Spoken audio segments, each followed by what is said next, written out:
Assalamualaikum warahmatullahi wabarakatuh.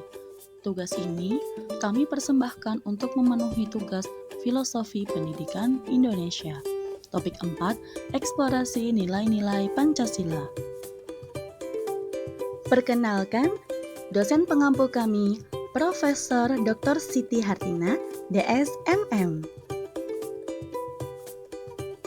Kami dari kelompok 1 yang terdiri dari Wilujeng Lutfikasari, Siti Khurarin, Afi Zahratun Nisa, Vicky Fia Khalida, Novi Nur Amalia, dan Zulfatun Amalina. Pertanyaan yang pertama, apa relevansi Pancasila sebagai entitas dan identitas bangsa Indonesia dan perwujudan profil pelajar Pancasila pada pendidikan yang berpihak pada peserta didik dalam pendidikan abad ke-21? Keberagaman yang menjadi karakter bangsa Indonesia merupakan warisan yang dihidupi dalam relasi yang dinamis di tengah arus globalisasi.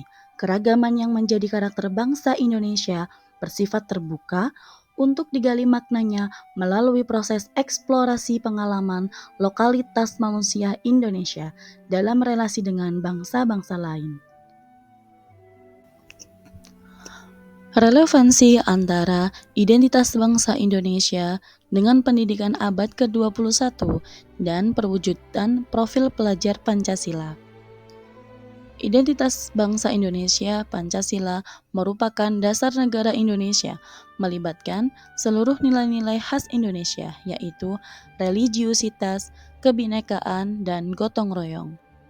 Pendidikan abad ke-21 berfokus pada penguatan karakter sumber daya manusia di Indonesia, yang diwujudkan pada profil pelajar Pancasila, yang beriman dan bertakwa, berkebinekaan global, gotong royong, mandiri, bernalar kritis, dan kreatif. Bagaimana mewujudkan profil pelajar Pancasila pada pendidikan yang berpihak pada peserta didik dalam pendidikan abad ke-21?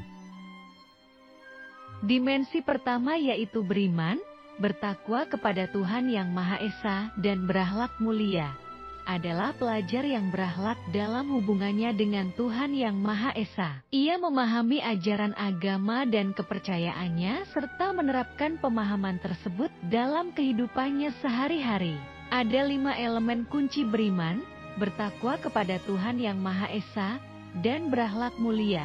Yang pertama akhlak beragama, akhlak pribadi, akhlak kepada manusia, akhlak kepada alam, dan yang terakhir akhlak bernegara yang diwujudkan dalam kegiatan berikut. Membiasakan peserta didik untuk beribadah sesuai dengan agamanya masing-masing.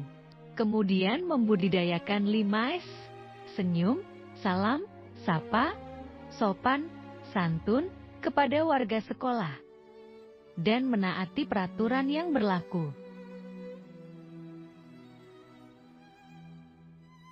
Dimensi kedua yaitu kebinekaan global. Dalam hal ini, berarti pelajar Pancasila harus mampu mempertahankan nilai-nilai luhur, kearifan lokal, dan identitas bangsa. Namun di sisi lain, tetap memiliki wawasan dan keterampilan global dan mampu terbuka untuk berinteraksi dengan budaya lain. Sehingga diharapkan akan muncul rasa kebanggaan dan cinta tanah air, serta secara bersamaan memupuk rasa saling menghargai budaya lain secara positif. Diwujudkan dengan kegiatan memperingati Hari Kemerdekaan Indonesia,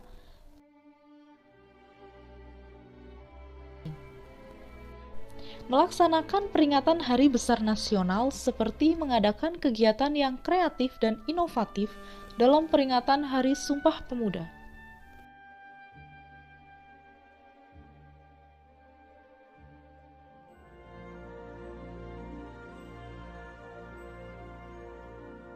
Dimensi ketiga yaitu bergotong royong, di mana budaya kolaborasi dan secara sukarela menyelesaikan suatu pekerjaan secara bersama-sama. Agar bisa tuntas dengan cepat dan lancar merupakan cerminan dari identitas masyarakat Indonesia yang perlu dilestarikan kepada generasi muda. Hal ini karena kedepannya teamwork adalah salah satu soft skill yang paling dibutuhkan. Elemen kunci dari kemampuan bergotong royong yaitu kolaborasi, kepedulian, dan berbagi. Yang diwujudkan dalam kegiatan sebagai berikut. Yang pertama, guru melaksanakan kegiatan pembelajaran dengan metode diskusi secara berkelompok, agar peserta didik terbiasa kerjasama dan semangat gotong royong dalam pembelajaran. Kemudian yang kedua, mengajak peserta didik untuk bergotong royong dalam membersihkan lingkungan sekolah dan kerja bakti penghijauan. Dimensi keempat yaitu mandiri. Kemandirian berarti setiap peserta didik mampu bertanggung jawab terhadap proses pembelajaran yang dijalaninya. Elemen kunci dari karakter mandiri yaitu mencakup kesadaran diri dalam menghadapi suatu tugas dan pekerjaan yang dihadapi dan timbulnya regulasi diri. Artinya, peserta didik secara independen diharapkan mampu memotivasi diri dan meningkatkan kemampuannya tanpa ada paksaan dari orang lain. Diwujudkan dalam kegiatan sebagai berikut.